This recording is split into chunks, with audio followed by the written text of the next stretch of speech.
This afternoon, we're supposed to have a panel discussion. Panel discussion is supposed to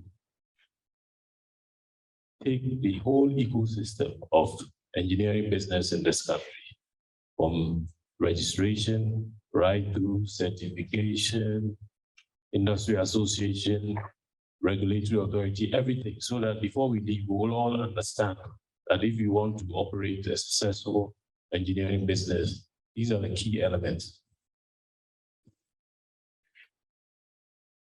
My attention has been drawn to the fact that Engineer Wise is around. He's the immediate, he's the registrar of the engineering. Oh, okay, yes. You're very welcome, sir. So I will introduce the panelists and invite them to take their seat.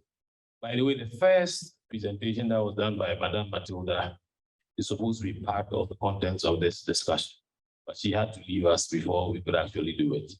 So I would call on Mr. Sami Amagaipo. He's the Executive Secretary of GREDA, Ghana Real Estate Developers Association.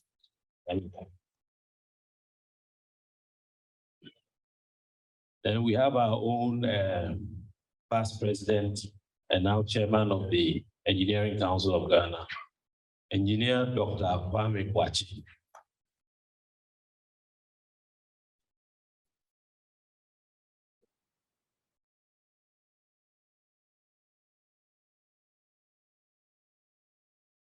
Mr. Emmanuel Asari, he's from the Ghana Standards Authority. He's the head of system certification. Mr. Asari, your chair, I read sorry.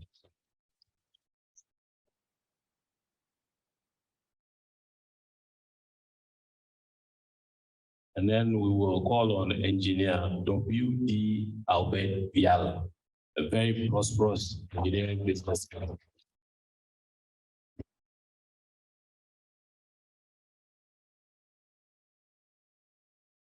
Okay, there's an empty seat.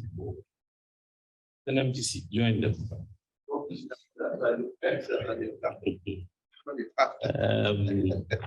So we had our first presentation, which was done by Office of the Registrar of Companies. So we assume that the company has been registered. Now, for a company to really be recognized, such that people do serious business with it, there has to be certification. So we've asked the Ghana Standards Authority to come and give us some highlights about the kind of certification that will tell the whole world that the engineering business is serious and is available for work. So if Mr. Emmanuel Asari, just tell us something small, and we'll see how we'll pick it up from there.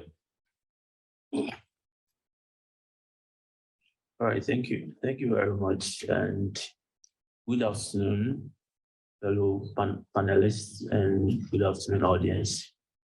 When it comes to business being recognized, we realize that over the years, there's been increased competitiveness.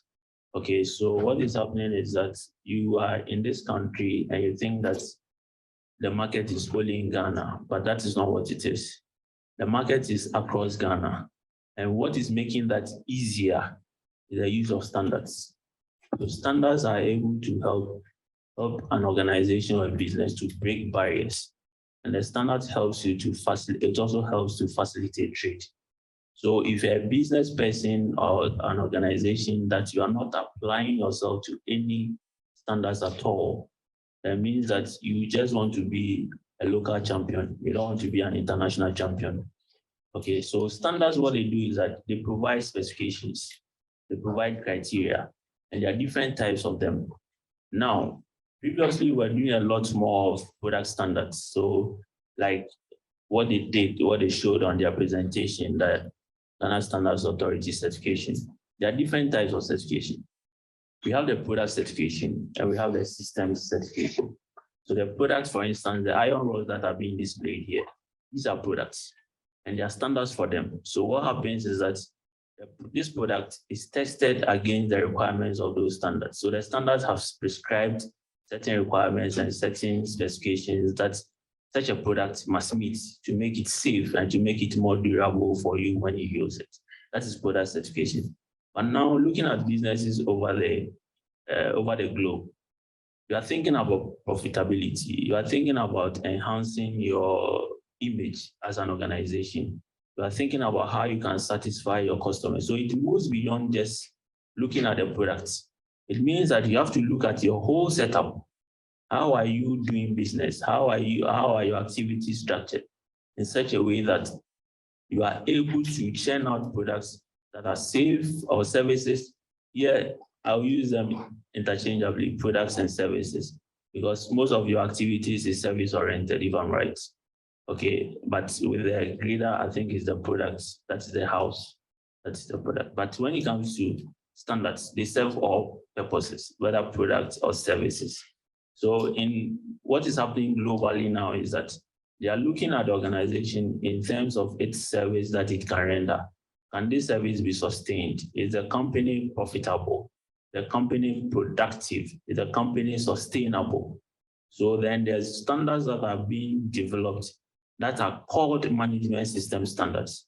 And you can find out from Fabric Metal. I see them display ISO 9001, ISO 14001, and ISO 45000. These are management system standards. What it means is that you are not looking at the end products. You are looking at your operations. How do you control your activities? How do you control your resources? Such that at the end of the day, as a business person, you are increasing your profitability, you are increasing your productivity, and then you're also increasing your customer satisfaction. And when you're able to do that, once you increase your customer satisfaction, it means that there's more businesses coming to you. Okay, it means that you are getting other business opportunities that you have to do. So now we are really encouraging entities and businesses to be looking at management system certification or management system standard, using the management system standards. And this is where you can compete favorably with other companies in the world. Now, let me pick an example of one of the management system standard, which is ISO 9001. The primary objective of ISO 9001 is customer satisfaction and making sure that you are consistently being able to deliver, whether it's a product or whether it's a service, that you are able to consistently meet expectations of your customers. Okay, so in there are certain requirements that you are supposed to fulfill as a business person. And once you're able to put these in place, what you realize is that you are going to organize what we call internal restructuring, quote and unquote. It helps you to identify the most important activities that you have to do as an organization. And once you're able to identify these important activities, you're also able to identify the resources that you need. Most of the time, that's where the difficulty is, because businesses are trying to make ends meet, they are trying to be profitable. But then when you look at the amount of resources that they use, because the activities are not well defined, anybody is doing anything anyhow. They are not prescribed way of doing things within the business. So anybody does this and it's like try and error. And then at the end of the day, the business is losing. So if you follow some of these management system standards, what it does is that, one, you are able to identify the most important activities within your business. Two, you are able to also think of what your customer wants. Okay, then you align your business activities towards these expectations of your customers. And then you are able to meet their expectations. And then the resources that you need for these activities, you are able to also identify them. So there will be some resources that are not needed. There are some resources that are needed. How do you manage them? The management system helps you to control and manage these resources. So in the end, you are bringing up products that are also meeting requirements. Now, these management system standards also make sure that you as an entity, like the earlier presenter said, there are laws governing your operations. You need to be able to make sure that you are also meeting these laws that are prescribed for you as an entity.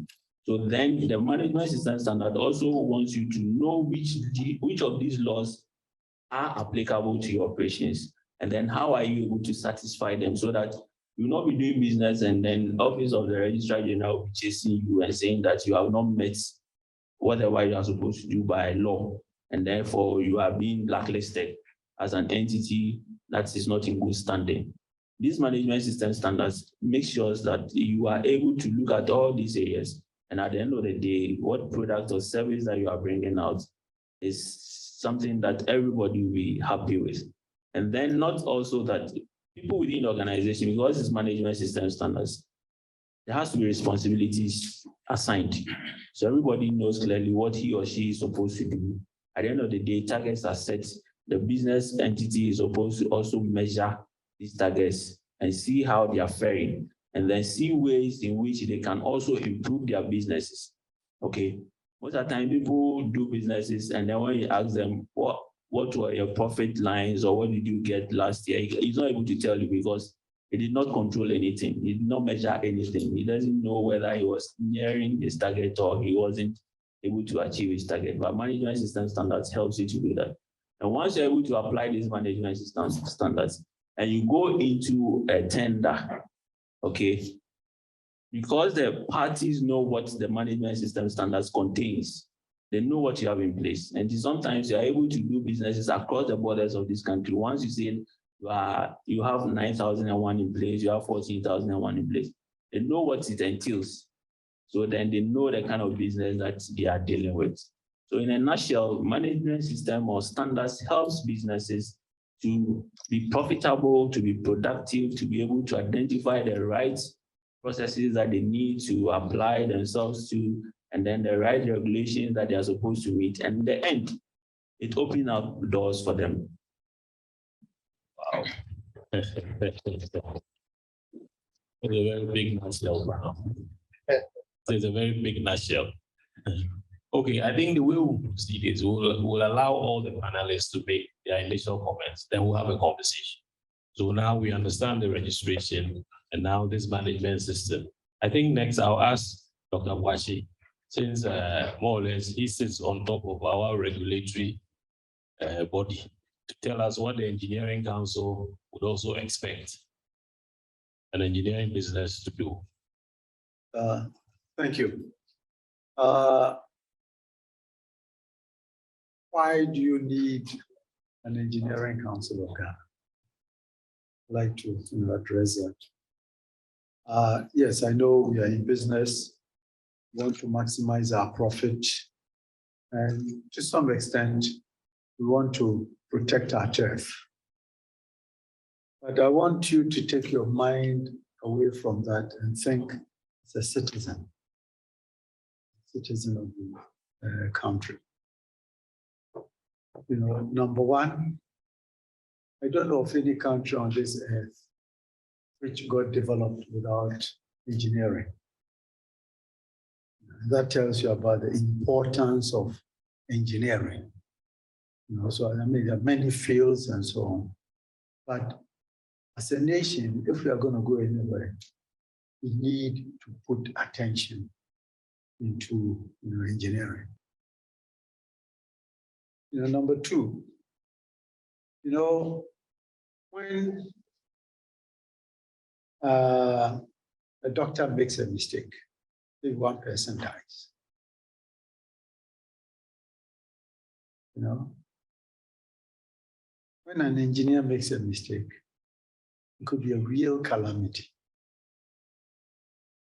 What that says is that you need to pay attention to engineering. One, you cannot do without engineering because it is the essence of your development.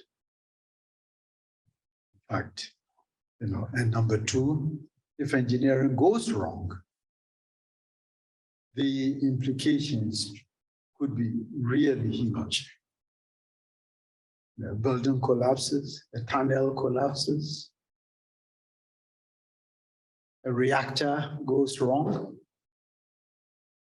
So when you think of that, that puts the context of engineering regulation, up in front of you. So having to do engineering safely, efficiently, and so on is very critical to all of us. Not just because we are engineering practitioners, but also because we are citizens. And this is where I want to emphasize, that let us go beyond, because it is critical for any nation's, development to get your engineering right. So if you think of all of that, and in fact, I have a saying that everybody quotes that Ghana and indeed Africa is going nowhere without engineering. If we don't do our engineering right, forget it. All this talk about, socio-economic development will just be a pipe dream. So regulating and doing engineering right is important.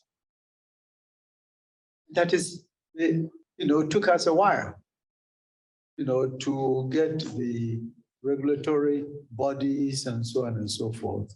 But that's essentially why you need the Engineering Council of Ghana. And if you do that, there is an act, this, which was passed, I believe, in 2011. 2011, yeah. So that act is nothing more than a codification of how we think we should begin to do engineering right. It sets the framework to put up a body which will allow you to do engineering right. And I think the act, a lot of people have heard about the act and so on. But that's equally important. The act has to be augmented by, in Ghana, we have this framework that we put together an act. The act is a framework. You need a legislative instrument, and that legislative instrument is what spells out the details of what must be done. So now we've got the two together.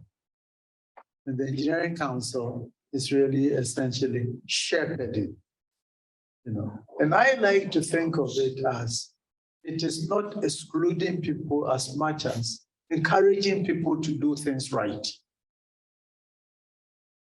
So all of us here, we also have a responsibility, not just to make money, but to make sure that we practice safely, we move the country ahead, and make sure that the country gets, its money's worth. So that's also a responsibility on all of us. And I feel that the council has that mandate, not just to threaten people and so don't do it, but for all of us to collectively ask ourselves, how can we do engineering right? And that's the starting point of, the council. And I see the act as only the genesis, So we've put together a council which has a certain structure.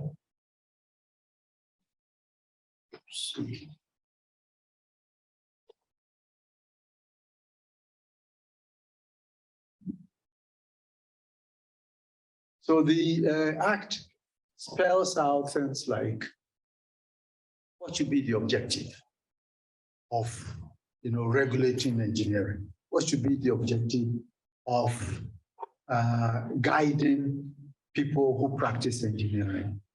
Those, what kind of training should they have? And so on and so forth. And so I'll go into the details later on, but what I want to do at this stage is to lay out the philosophical basis for all of these things. Now I talk about what does the council look like? Who is on the council? What are the things if you want to become licensed and so on? How do you go about it? What are the entities involved? But what I wanted to do at this stage is to motivate people to think about why an Engineering Council of Ghana. What should be the role of the Engineering Council? So let me pause and then I'll come back later on. Okay, but before I invite the next speaker, I want to be categorically clear. Can somebody operate an engineering business in Ghana without the approval of the Engineering Council? So And I can categorically say no, Thank you. you know. Thank you. Now, having said that, I mean, really, if you have to put, a policeman on every corner to make sure that the wrong people don't practice, you've already lost. Okay? So, yeah, so the mandate is there, Okay. but how you exercise that mandate Okay. is just as important. All right. Thank you very much. Sir. Thank you. Next, I'm coming to Grader. Grader is an association of practitioners in the built environment. So I want you to explain to our audience how relevant Grader is to engineering practitioners within the built environment space. Okay, thank you for the opportunity. The formation of Grader dates back to 1988, when Ghana was then under head of state, Chairman Rawlings then, and by then we had a World Bank program called Structural Adjustments Program. I think that was sub 2. And it was one of the prescriptions that government should extricate itself from direct development of housing and allow the private sector to drive the agenda so that it facilitates us. And that gave birth to Grader. And as you hear, our name is Ghana Real Estate Developers Association. And our core business is to supply houses, whether residential, commercial, or whatever. We are in the business of supplying houses. And we were primarily set up for the promotion, stimulating, fostering, and encouraging real estate development in Ghana. And among the 2 major objectives are to promote the development of strong private sector participation in housing delivery in Ghana, to cooperate and partner extensively with government and any other bodies to greatly enhance the delivery capacity of housing in both the domestic and external markets. So if you were in the business of providing housing, housing is a shelter, and for it to be habitable and safe for people to live in, there is an aspect of engineering that borders on safety. And so in the business that we do, we work extensively with engineers, and the major partners that we work with are the architects, the structural engineer, and the quantity surveyor. And we work with them at various levels. Sometimes we engage them in-house, and so we actually have them as our employees in the top management division, or we work with them as retainers. And I hope you understand what a retainer is. You engage the services of somebody that is like a lawyer on standby. Anytime you have a case, he's always ready to come and take care of your issue for you. So work with some of them in that order, like a retainer. When we need any engineering assistance, they quickly come in to help us to solve them, and then they go back to their full-time work. And then we also have either completely outsourced. When we have a project and we need some engineering advice, we actually come to you, outsource, and then engage you. So we have been working with engineers all through.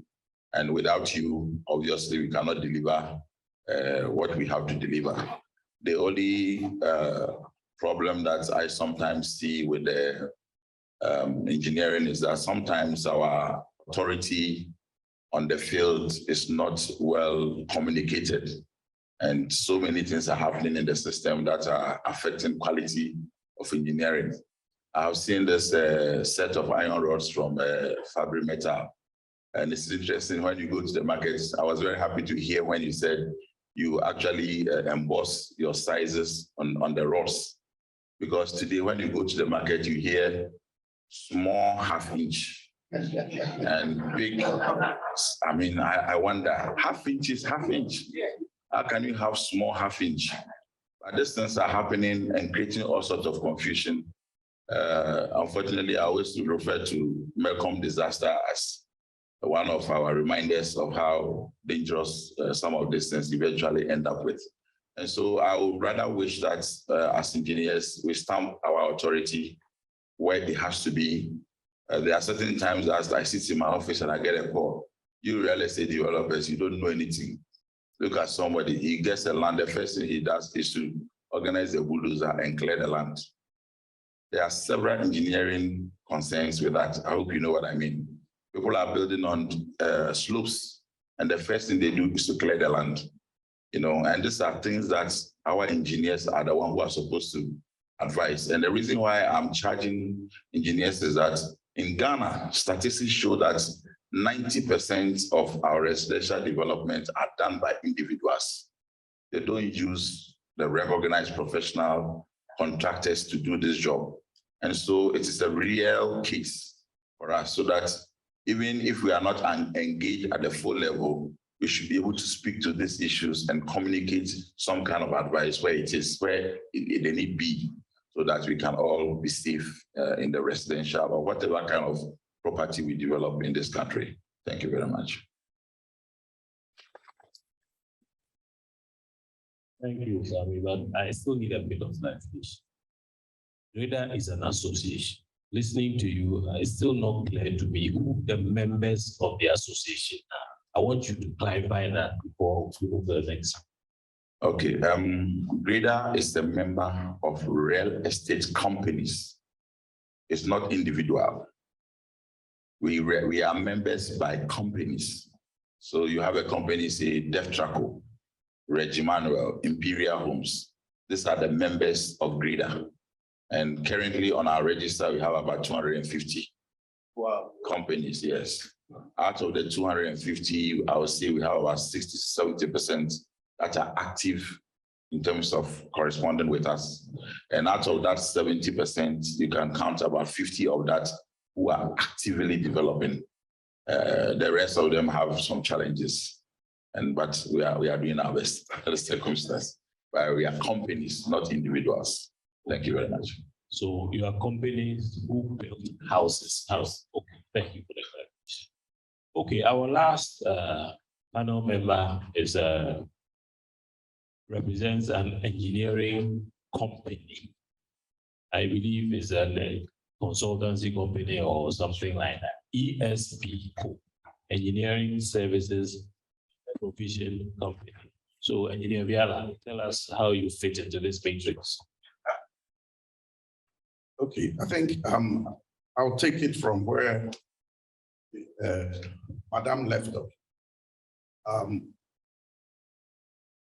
Before you set out to register your company, you would have thought in your head the problem you want to solve or how you want to provide a service excellently or differently so that you can be in business. So that's the first thing that will prompt you to have all your plans laid out before you go to Registrar General to register. Let's assume you finished. Some of the main things that you will think about is the services that you want to provide. For us as engineers, you realize that we have different categories. You have civil structural engineers, you have geotech, you have electrical, you have mechanical, you have other services that you have professionally built your skill from. So your services that you're going to provide or professional services that you're going to give or provide is going to come from that. And you have to have a feel of the way you want to do it and how you want the firm to do it. That gives the firm the character that it's supposed to have. For instance, in ESP, we say that we turn challenges into solutions, because on most of the services that we provide, in providing those services, a lot of issues come up. If you don't take time, you can decide to walk off or pack your bag and go, but you've been called to provide a service and provide it professionally and get a reward for it. So does it mean that if you deal with 10 clients and 7 of them makes you angry, then you walk away? That's where your money is coming from. So you'll be operating under a small amount of, clients that are supposed to give you money. So you have to learn to take up challenges and turn it around for your company to run. So that's one of the characters our company is building. The other issue is also to have a fair idea of the clients that you're likely to deal with. For instance, for our firm, we have clients like the GOG, Government of Ghana. We have corporate institutions, SOEs, MMDAs, and you have private individuals, and you have entrepreneurs. So these are all categories of clients you deal with. And sometimes when you're checking your income, you realize that you get more money even from SOEs and corporate institutions than, let's say, government, depending on the way the economy is going. So you need to have a fair idea of where, if your business is into probably highways and roads, you're likely to be dealing 100% with government. And that also will have a certain influence on the way you operate the business. Now, once you have a fair idea of your clientele, then you have to look at how do you even get the jobs in the first place? These are the people you're supposed to get the jobs from. Because it's getting the job and providing the service, that's how you make your money at the end of the day. How do you get these jobs? That's where you realize that networking is important. You don't walk around getting angry at anybody like that. You always try to connect with people. Because one line is to have a good networking, because the job might come to you because of your network with certain people. Or you will be recommended by somebody that you've done a nice job for, the person recommends you. Or you go into competition where you submit a proposal to get the job. So these are areas that you have to be looking at how to, because you want all jobs to be coming to you at the same time for you to be able to deliver the services that you want to provide. Then it comes to what I call the core of your business. Once you're running an engineering firm or consultancy firm, it means that you have a technical team that does the hardcore engineering. Then you have the administration that will support the technical team with the logistics.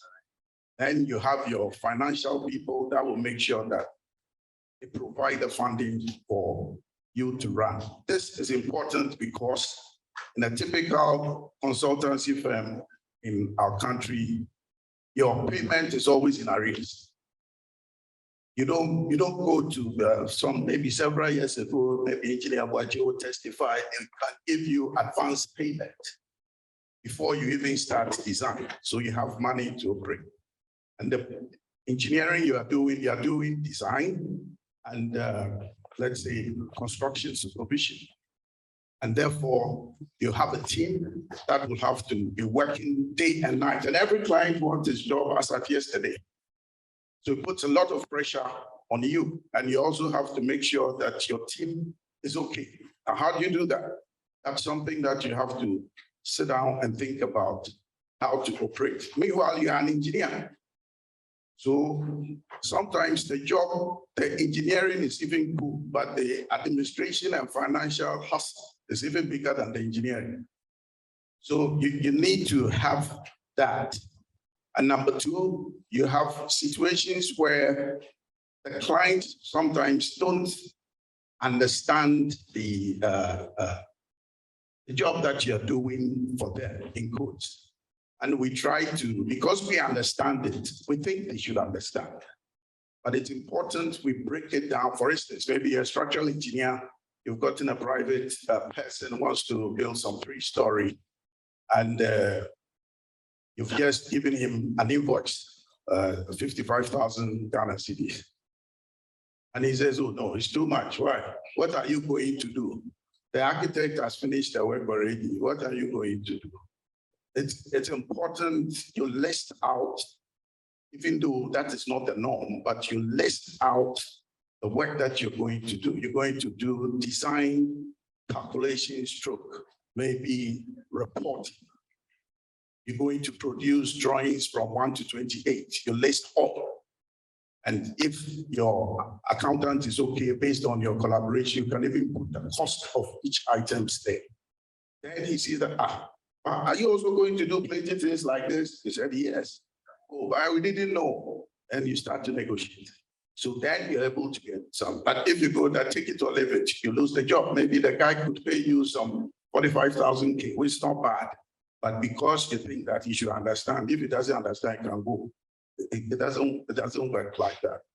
So that is that aspect. Now, when it comes to the financials, it's important we also look at the administrative, the statutory bits of things and your accounting books of things, because you'll be dealing with the other statutory bodies like SNET, like GRA, and GHIE. You have to be paying your corporate fees and stuff like that.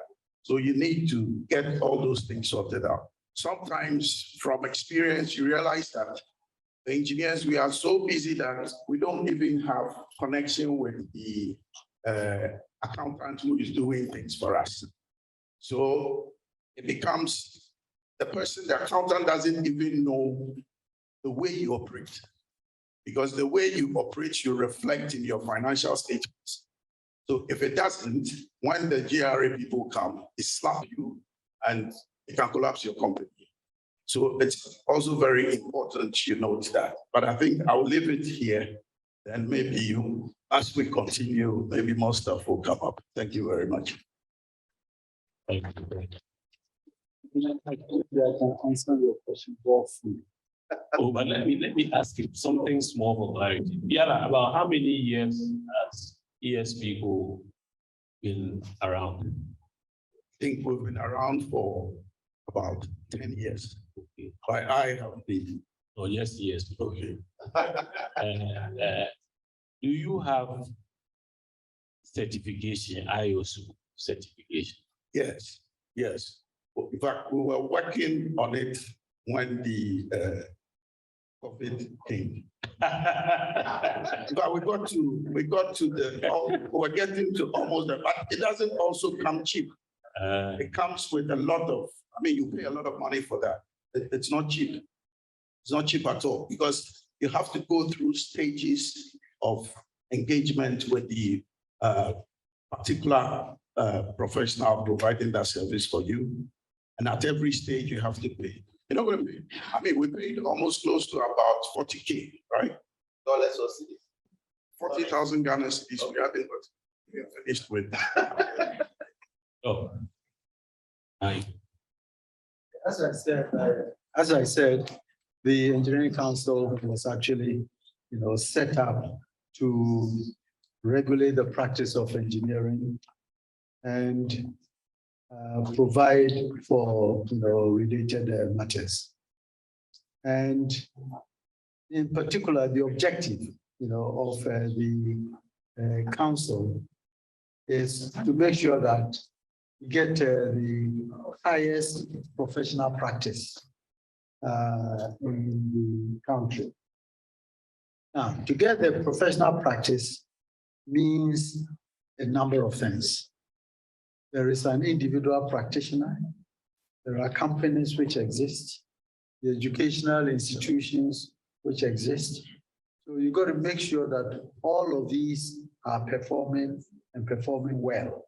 So what you do is that, one, you don't just regulate engineering, but you also have to make sure that you prescribe even within engineering. Nobody can do everything.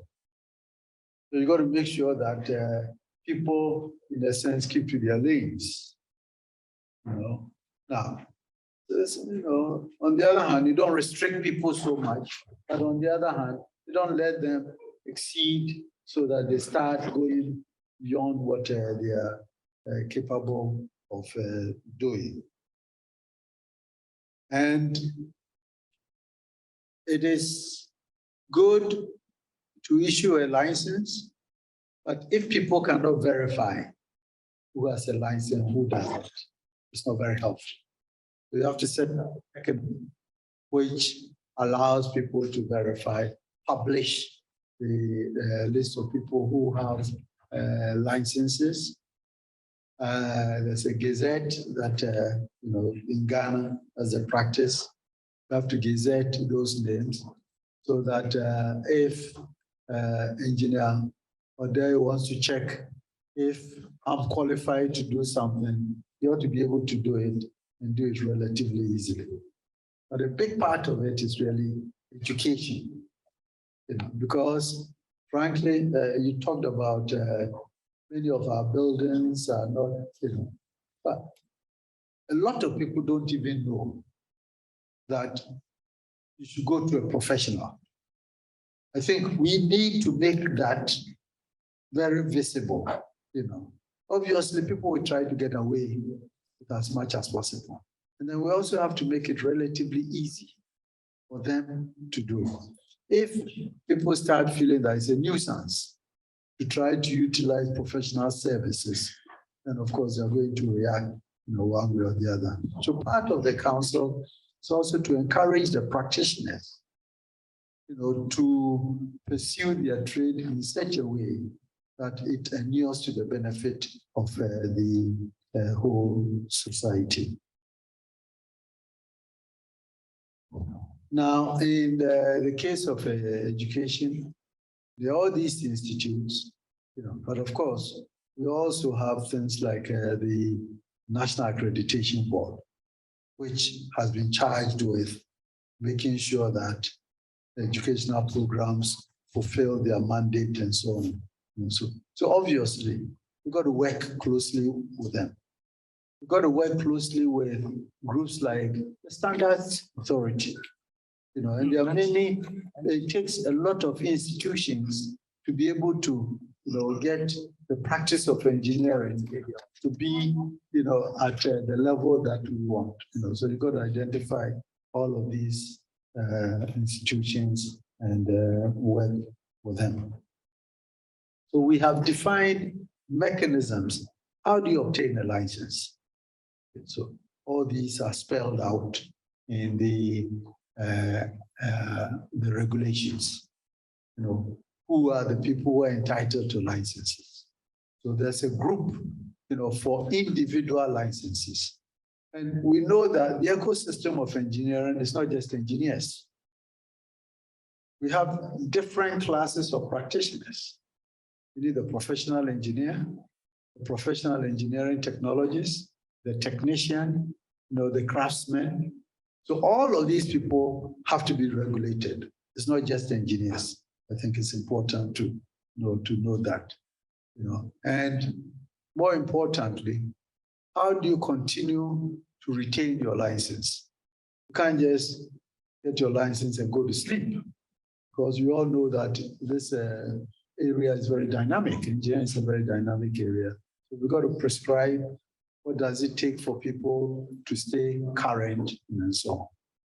So all of these are part of the regulations.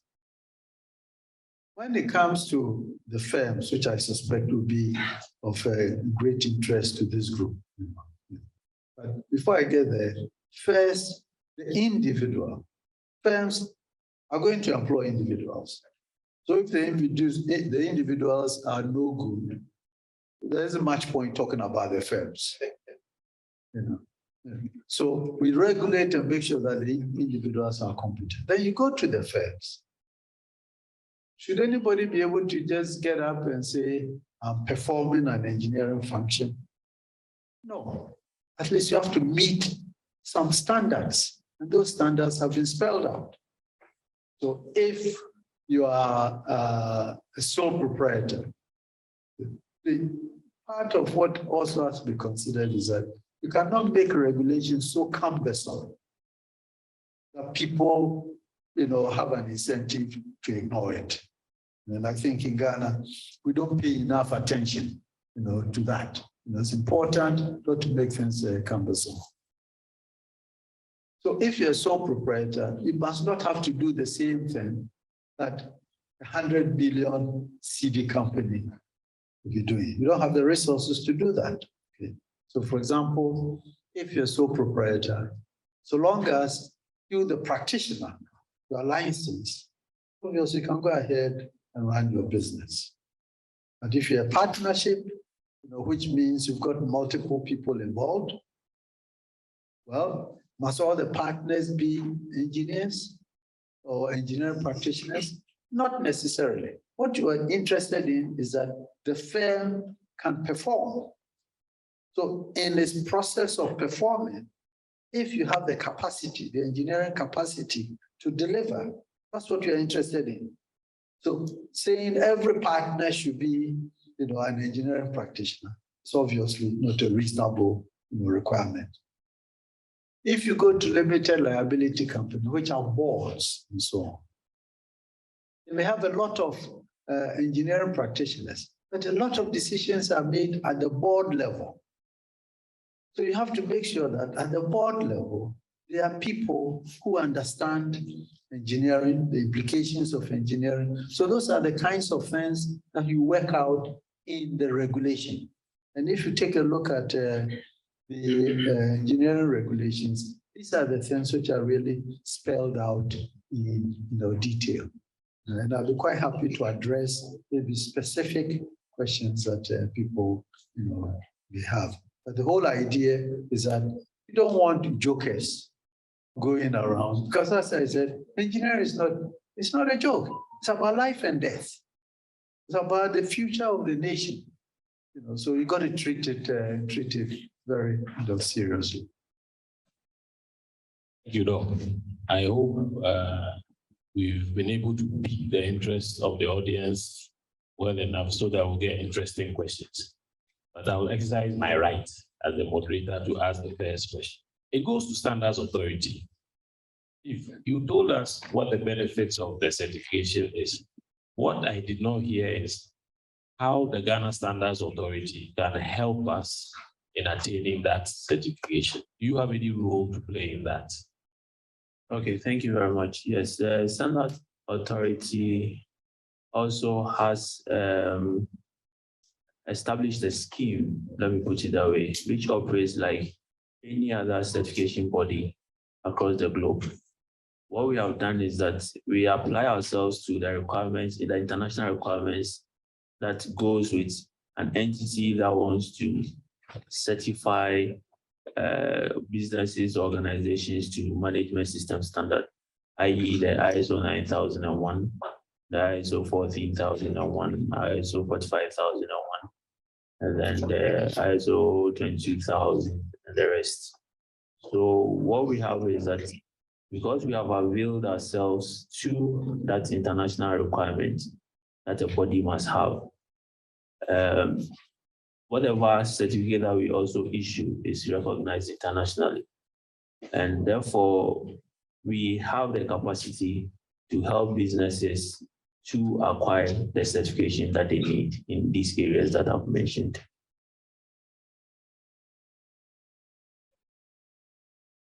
Now, I would like to open. That's fine. Let me ask you first, how much does it cost to do that? You have any idea? Like my other panelists said, it's quite expensive. So what it is that an organization embarking on that has to really think through and make sure that it's a strategic decision that the organization is taking, because it doesn't come cheap.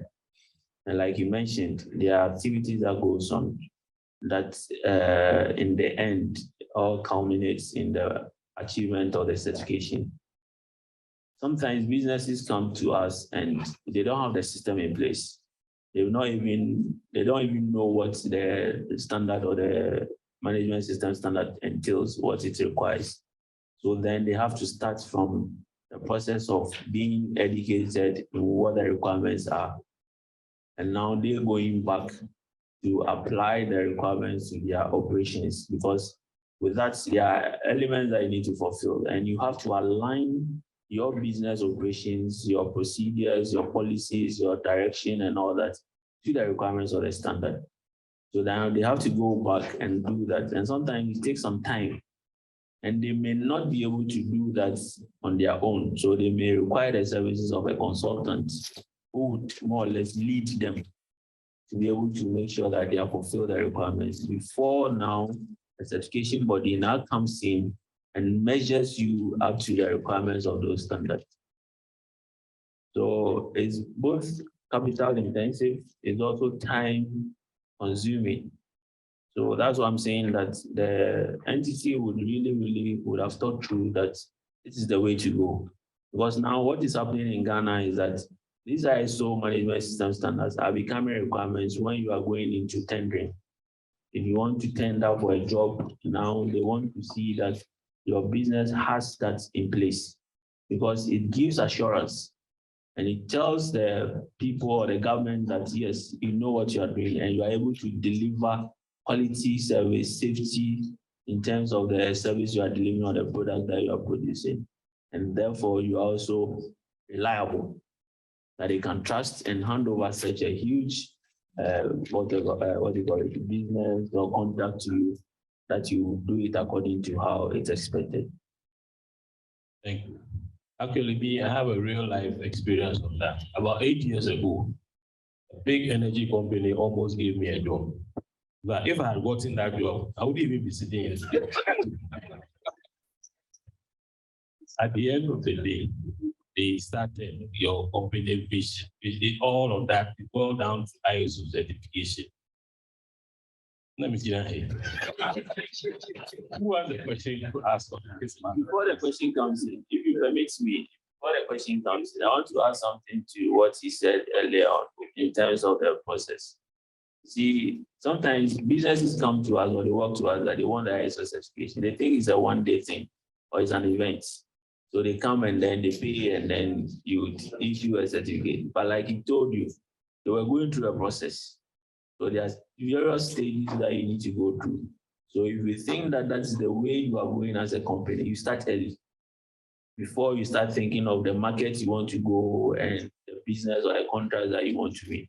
At which time you would have prepared yourself, attain the certification, and therefore you can bid. Because if there's a contract and the company has the certification already and you are now going for it, obviously you're out of competition. So let me add something. Let me just add. I mean, I've watched a lot of companies in Ghana. The way we do business is too casual.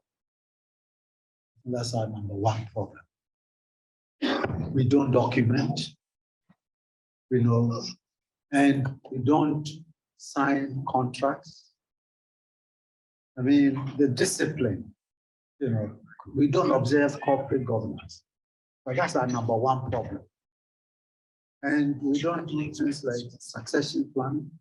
Find out most companies, when they found the original founders pass on, the company collapses. Because we don't think through corporate governance. So beyond all of this, I think the number one thing for all these companies, number one, document. Because frankly, when you document, it's not that you don't trust the other person. But sometimes people truly forget. Imagine arguing that, oh, I said this, he said, no, you didn't. You said that something else. You're arguing. But if the piece of paper is there, and the worst that will happen is that you say, oh, what was I thinking when I put my name down there? Well, it's your name. I didn't put it there. The conversation will change dramatically. It will be either, oh, well, in that case, please give me some consideration. And you will retain your relationship. A lot of relationships go sour because we don't have documentation. You have areas where the chairman of the board has taken up an office, breathing down the neck of the chief executive. I mean, they're completely different roles. And they must be understood. a lot of our business problems derive from, basic corporate governance. So if I were to say something, in fact, all that falls into the ISO process. If we were to solve those problems, many of our business problems will go away. You walk into a place and you ask, what was your revenue last year?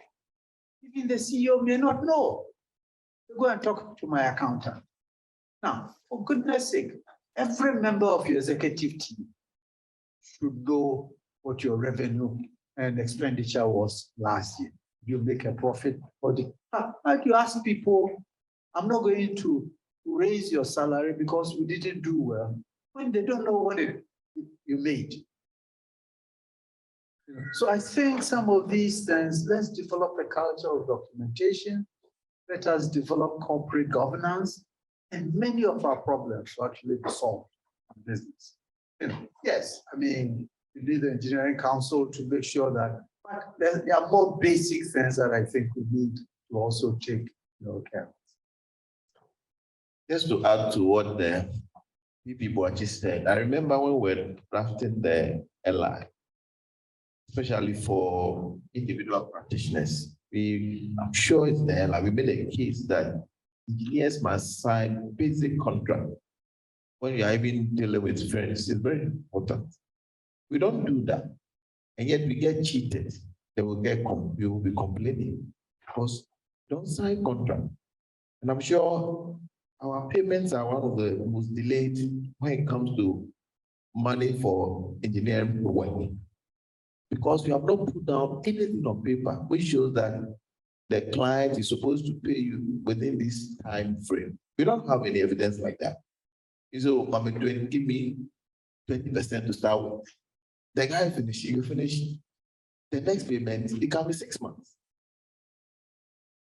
You understand? We had a case here whereby I think what happened was that a client gave a job to a party, and that party, they had nothing to do with engineering.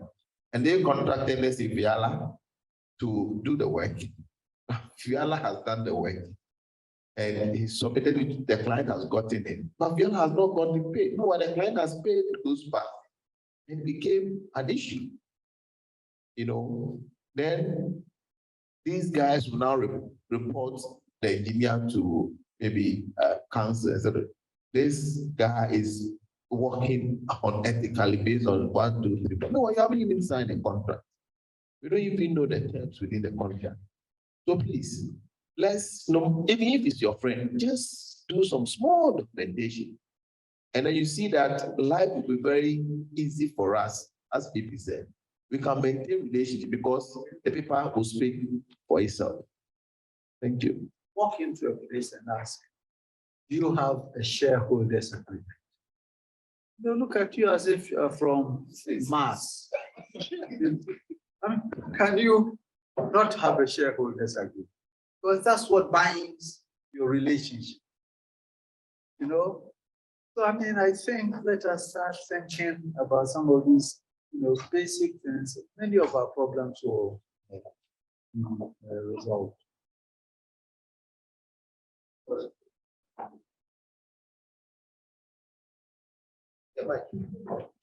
Any questions from the?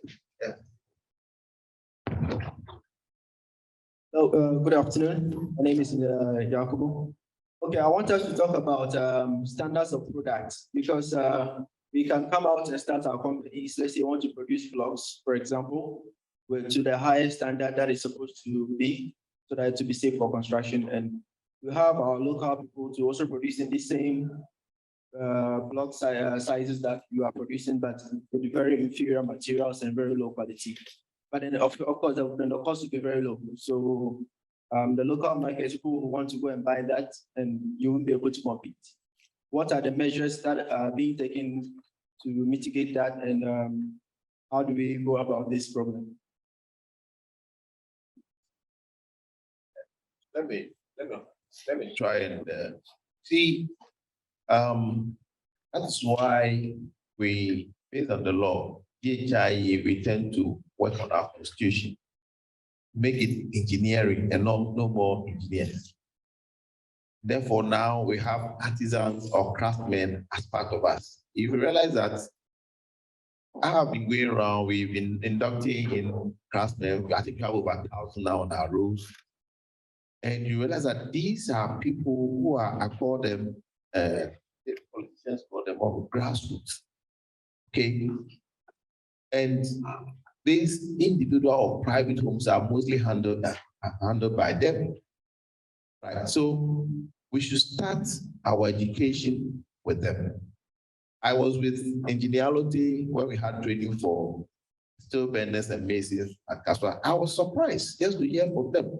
We realized that we really have to get into them or get to them to give them some kind of knowledge. They don't know what they are doing. To be honest with you, they don't know what they are doing. I asked somebody, now, also, you know, they so you realize that it is not their fault.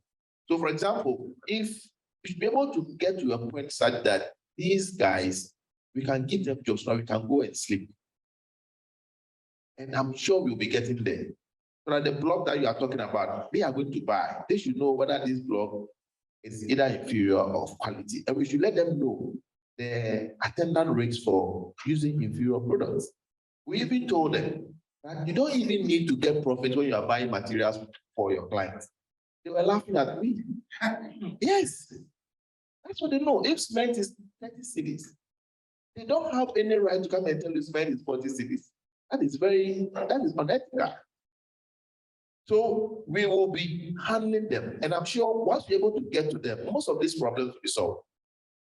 Most of this because people producing blocks, their bulk, income is coming from the artisans who are buying from them. So we'll get there. And I'm sure with the Blocks Standards Authority is trying to work out a program like that. Yes, so I wanted to add something to what you said. Yes. Recently, what we did was that we have developed what we call a scheme where we are going to certify those who produce concrete blocks and all other forms of blocks. So we had a meeting with them, if I'm not mistaken, I think last month somewhere, where we took them through the various stages and steps that we are going to take them through so that at the end of the day, their product or the block, they will have a way of showing to the public or to everybody that these blocks have been certified by Ghana Standards Authority and they meet the requirement because there are standards for the quality of the blocks that they are supposed to produce. So we have started a scheme with them that we are working out. So maybe just as what you are saying, maybe there could be a collaboration where in other areas, not only the blocks areas, but other areas like you are suggesting, we can team up together and see how we can help them to come up with quality materials and products. Yeah, let me just say that apart from the blocks, we started some conversation with Standards Authority and we call them Steel Manufacturers Association of Ghana. They are into this steel bars and we want to work on a scheme whereby standards will be established within the market so that these artisans or any client who's going to buy product like steel products, if it's 8 mm, you can use something that the suppliers or the dealers should have a kind of a standard gauge to measure that. So we are working on all things are really going on in the background. Later, you know what, we'll get it back to you. Okay, so I would like to use your question to try and explain why we are here. You're a young man, you are thinking of a company.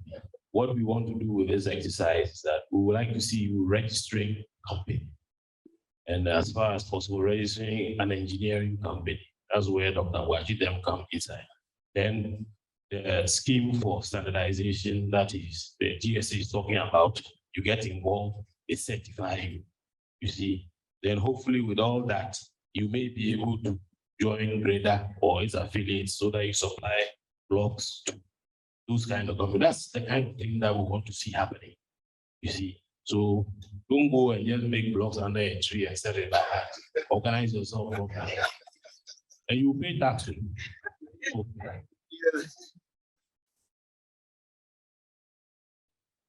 Good afternoon. Please, I just want to add to what our chairman said. I think as engineers, we work with artisans.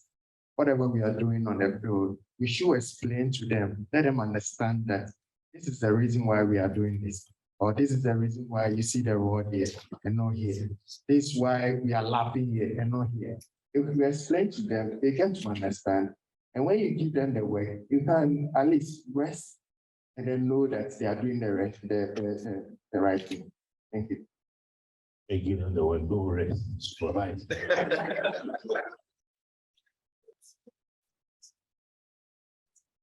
Okay, good evening.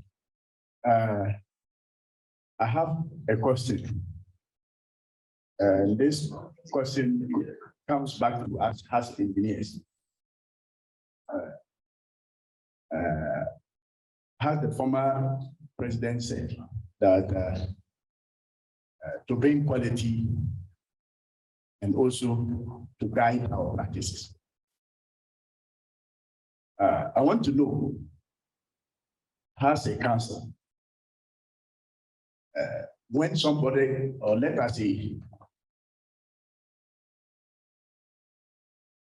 a partner brings a soft drawing into the country, what are the procedures has a council that the person has to go through before implementation? Thank you.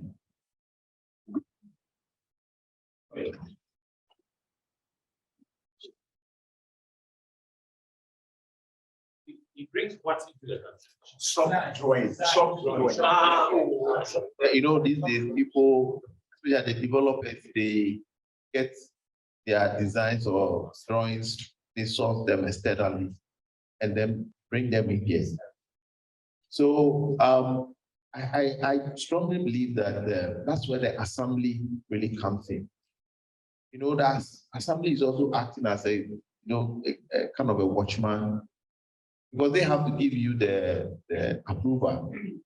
And the key thing is that, and I'm sure there's a requirement, if I'm right, that if they brought anything in here, you should have a local person who has to certify it and does before it can go through the assembly process. You understand? And one thing I've realized that most of these developers, they have in-house thing, but maybe Greda can tell me, they have, I don't know whether it's slightly cheaper to get somebody bringing in the drawings or whatever, for the in-house just look at it and approve of it. Maybe Greda can also tell us more, because they are into that. Maybe, okay. I'm not sure it has been about cost. I think most of our people may have seen some flamboyant designs outside there, and they ask who did it, and then they want to replicate some of it here. But most of the time when we bring it here, we have a local person who does some touches to it and countersigns before it signs to approval. That's what I know. I mean, the law says that you must be practicing here and all that. So if you are not here, but you are producing the drawing from outside and coming in, you still have to get a local person to endorse it before they will accept it as a working drawing for Ghana. That brings up the issue of, the engineering council cannot solve all problems. And in fact, I mean, one of the things that I, intend to go hard on is to make us realize that engineering is not a miracle producer. It goes with also discipline. If people insist, we say don't build waterway, and they insist on building it, no amount of engineering can solve that problem. And I think we need to make those issues clearer and clearer. That, yes, I mean, at one level, if you want to spend enough money, you can solve just about every problem. But there are simple things that we can do to discipline ourselves so that we don't get into these problems. We have plans. When you go to the planning office, many of these neighborhoods, the retention ponds, they're all clearly identified. And if you're going to sell that land for somebody to develop, well, that's not an engineering problem. So other people have to play their part.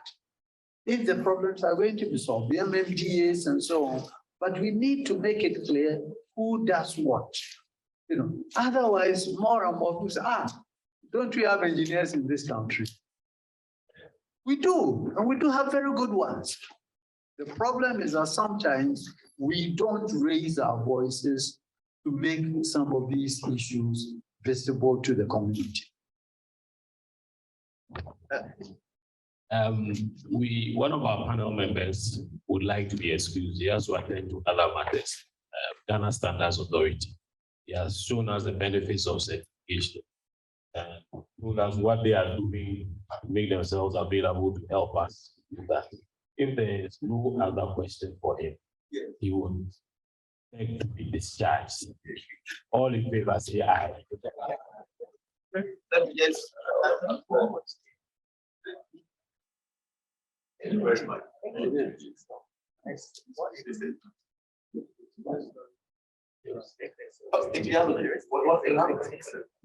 Yeah. I have been listening to all the problems about adhering to standards and all. And we happened to visit Rwanda some time ago to look at how the infrastructure framework is done. And I was surprised to note that they have adopted a strategy. And that strategy is curing a lot of problems that we are complaining about, and at the same time creating jobs for engineering. What they do in Rwanda is that the developer, when I say developer, I don't mean I say developer, anybody who wants to build any property does not obtain the permit himself. The permitting is done by a team. The architects and the engineer, they co-sign the application for permit. And the arrangement is that because you have signed that you are taking permit for this structure, you have become responsible for whatever happens to that project. Just like my brother was complaining about the quality of blocks, the assemblies or whatever, they have the standards of what you are supposed to use for that work. So if you are an engineer and you have signed on to obtain a permit, and the requirement is that the standard for the block is this standard, and you go and buy a substandard, you'll be taken on. Your license may be revoked. Have you seen how they've done it? So there is so much discipline. And this APASA development and all the things that we are seeing over here, we asked, what happens to people who don't take permits before they build? The man asked me, he doesn't remember since he has been in the office for 6 years. He doesn't remember any case of anybody not obtaining permits before building. So we kept asking, what will happen to the person? He said, I don't know, it has never happened. Can we imagine in African country, Rwanda, Kigali, this is how best they will be able to tighten their system. So there's responsible development. Are you getting the point? So if we also adopt some of these strategies, it is going a long way. And this has created a lot of job for engineers, because you need that engineer to endorse that document and also what? Supervise. You cannot cast concrete on the foundation. They are so critical about foundation up to floor level so much that before you cast, somebody from the city engineers will have to come and measure the depth at which you excavated and compare it to the what? The permit that was granted to you. In fact, it is so strict. And if we go by this, no engineer will be hungry in this country. Thank you.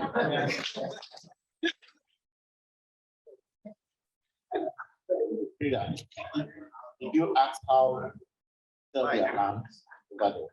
Yeah, their lands is also vested in the states. That is where Their lands is vested in the states. And you know, sometimes the war brings good things too. Because of where they came from, it was easy to transform and go strict with some of these laws. Thank you. Right. So,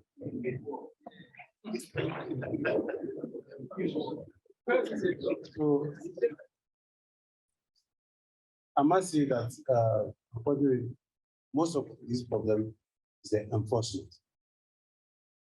I spoke about this, our former structural integrity and then peer reviews that were being done to stop or were stopped Now we're trying to revive them again.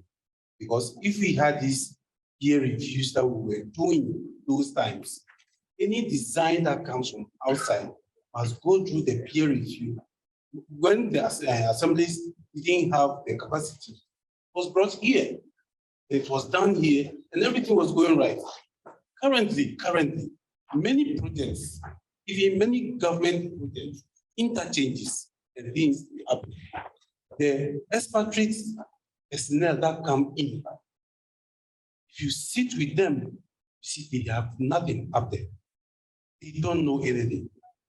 Then they call themselves a 25-year-old director of, he's supposed to be director of concrete, director of engineering. Then Dr. Adai asked, did he school in his mother's stomach? At what time did he start practicing that he became so much that he became a director? So they just give them any designation and then they come in. And our own bodies, like, let me mention, highways, urban roads, feeder roads, nobody checks. We had a quantity surveyor, 70-year-old, has worked as director for highways, was trying to bring his CV across. It took him months to be accepted. And yet, when the 22-year-old man, director of concrete, comes from China, he was accepted immediately without anybody checking. You sit with them, you think that either they are intentionally doing the wrong thing or they don't know what they're about. You excavate and there was mud in the ground, you put in boulders and it sinks, and yet you want to cast concrete on it. I mean, it is the enforcement that is the whole issue.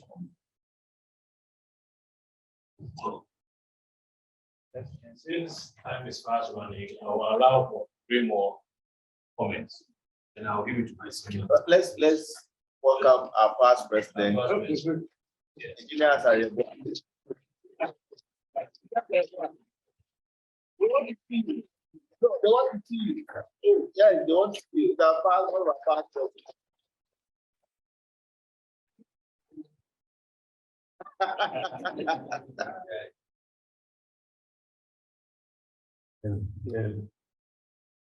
Engineer Dr.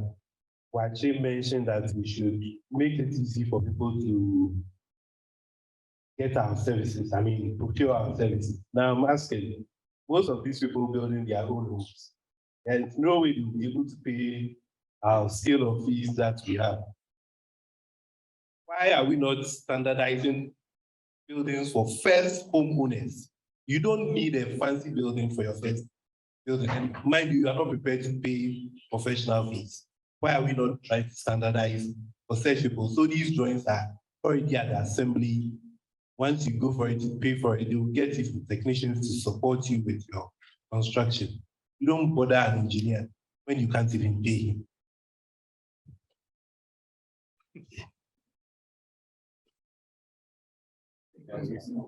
Also, you want to? Yeah, I think you should do it.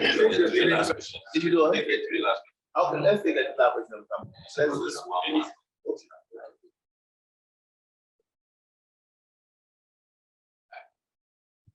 Thank you.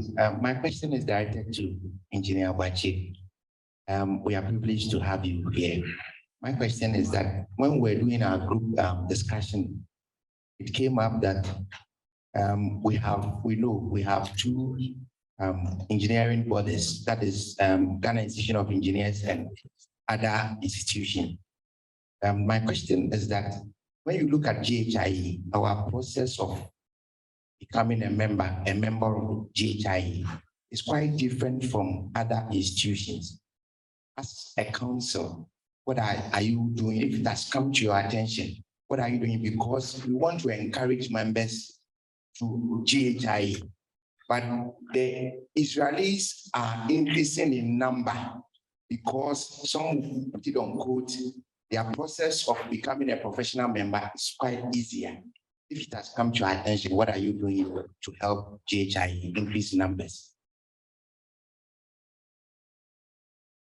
Last section. Okay. Let me, If you are the first one, otherwise, the cost pay. Fine.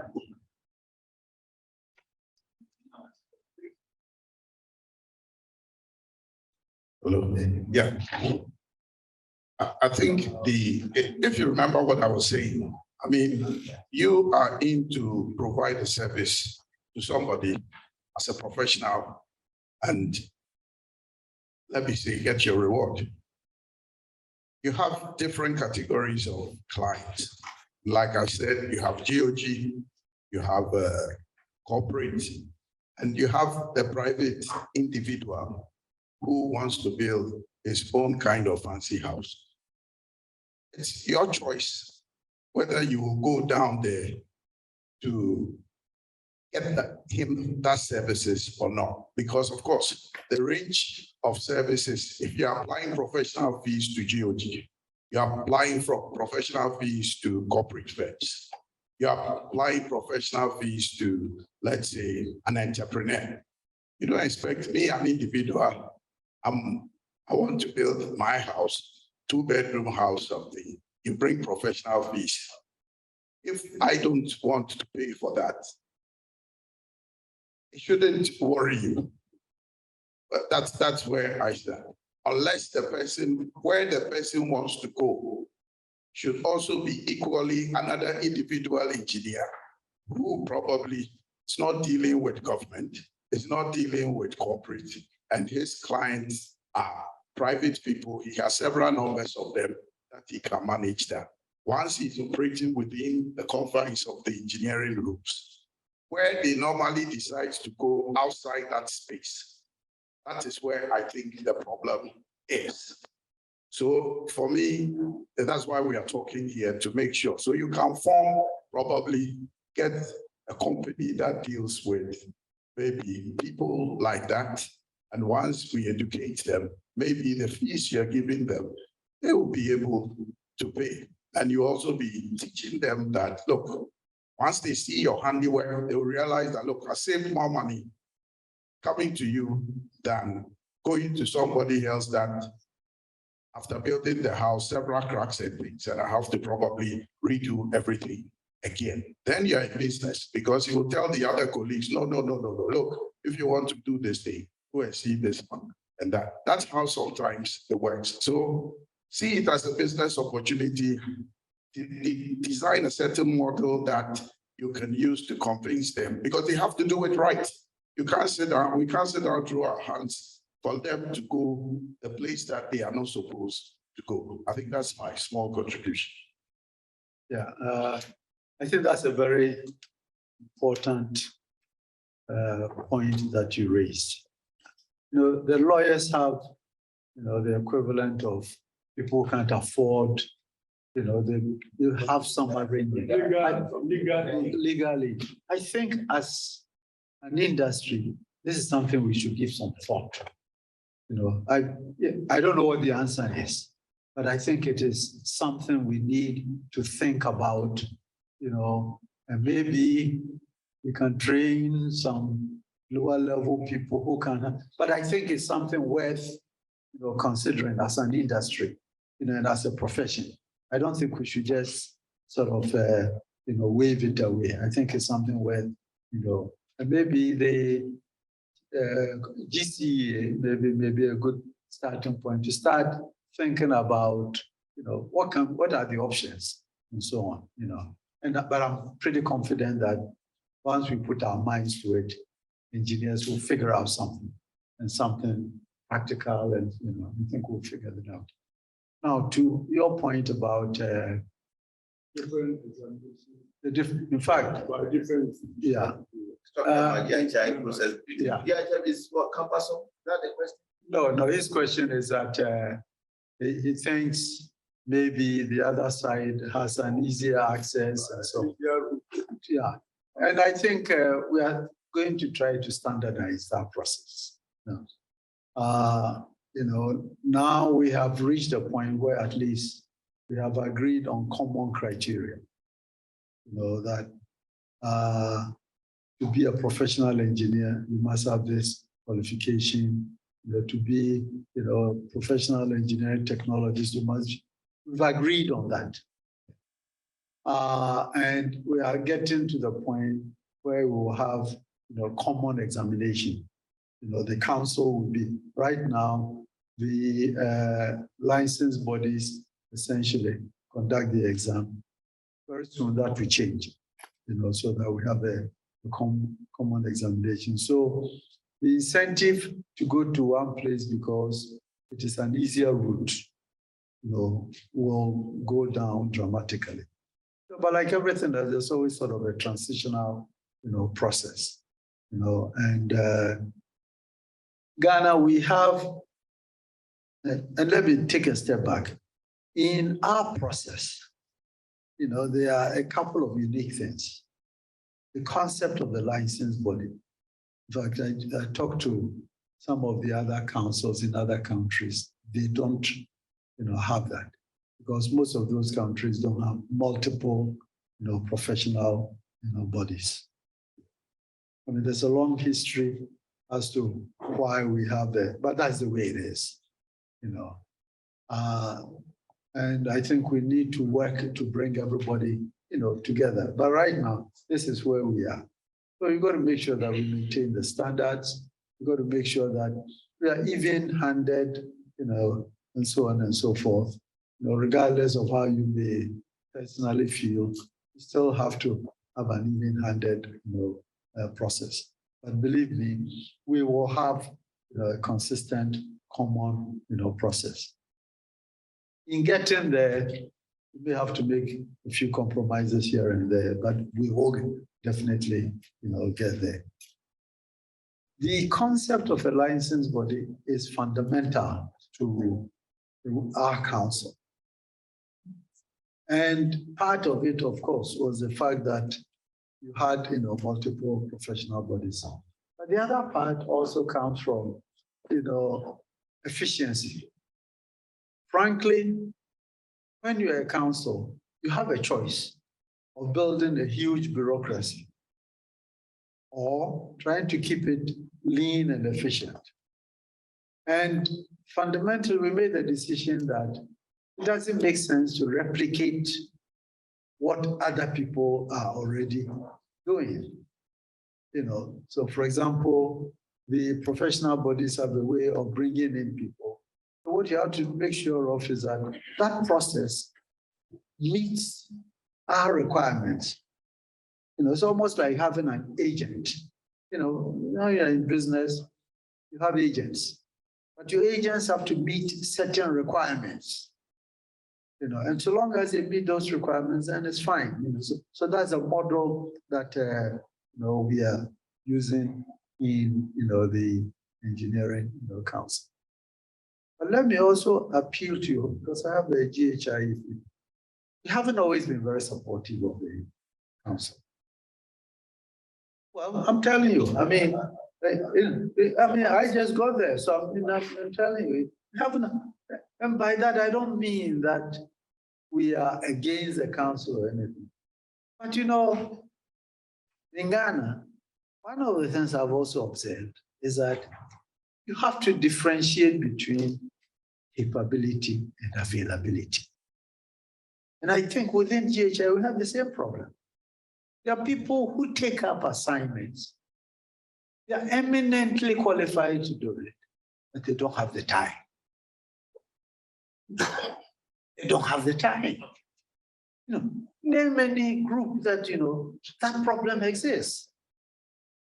And I think we have to sort of address that issue and to be able to say, gosh, I would love to do this, but for now, I am so swamped by all these other things that I'll pass it up. It is better to get somebody who is only half as good, but available, than a great person who never shows up. And in many of that's what we see. So, on the personal level, let's examine ourselves and be able to say no, every now and then.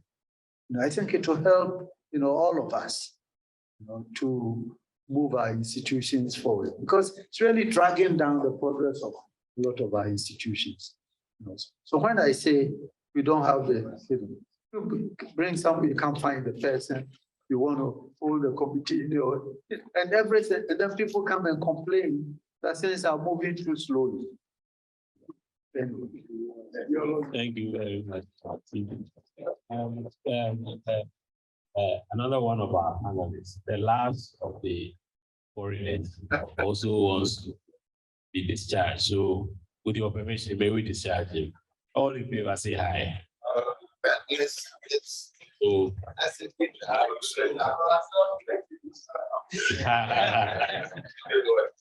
we keep going.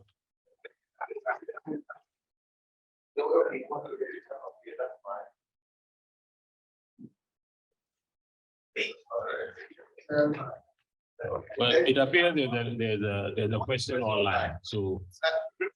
Online. Yes. Unmute yourself and ask your question, please. Alan PURC. Anyway, if it's not there, fine, that's okay, we can.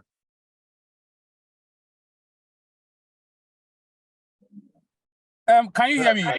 Yeah, we can hear you. Yeah, we can hear you. Yes, I'm saying that, and I've discussed it with Joseph, and somebody also said it, that if engineers, because we live in a society, we must be more engaging and more,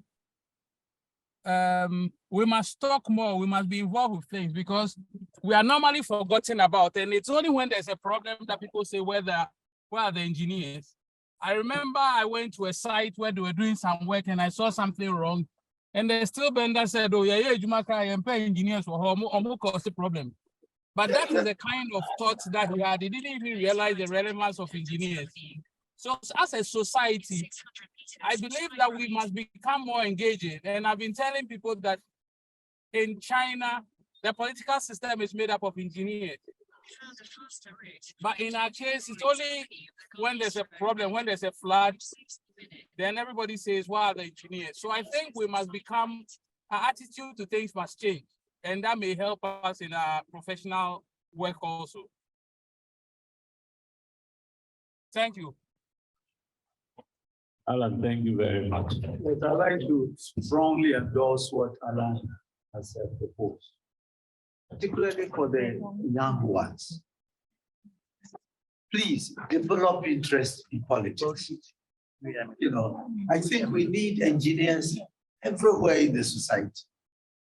We talk about the MMD, the district assemblies. Let's make sure that we have engineers there. We have engineers in parliament. In fact, we should be monitoring to make sure that we have engineering practitioners all over the place. And he made a reference to China. In China, almost every mayor in China is an engineer. It's not just at the top, but when you go to the equivalent of the DCs, most of them are engineers. And I think it has served them well. Maybe that, and I believe that is something we could also learn. Me, I'm gone. But I think the young ones.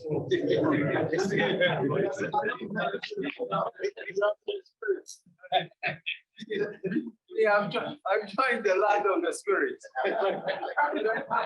But I think we can make it a point to encourage the younger ones to take a lot more interest in what is going on, because we should be making the policies, not be following the policies made by other people. We should be at the table. Because after all, what is engineering? Engineering is about solving problems.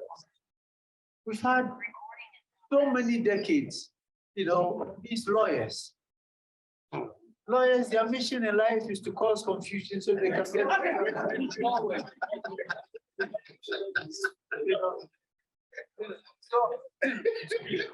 So let's make a conscious effort to push, and I don't care whether it is NGC or MPP or XY, so long as from engineering, let us try to push as many of people from engineering. And I think the country will be much better off. Then we stop talking, and solving. That's what we need to do. Thanks.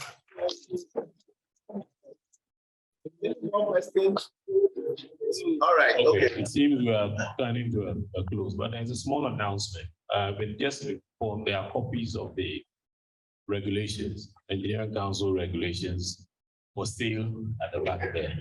And then a status report, 55 Ghana cedis only for the regulations. Generous, we need one. Okay, so at the back table there, there are lots of enough for everybody to buy one.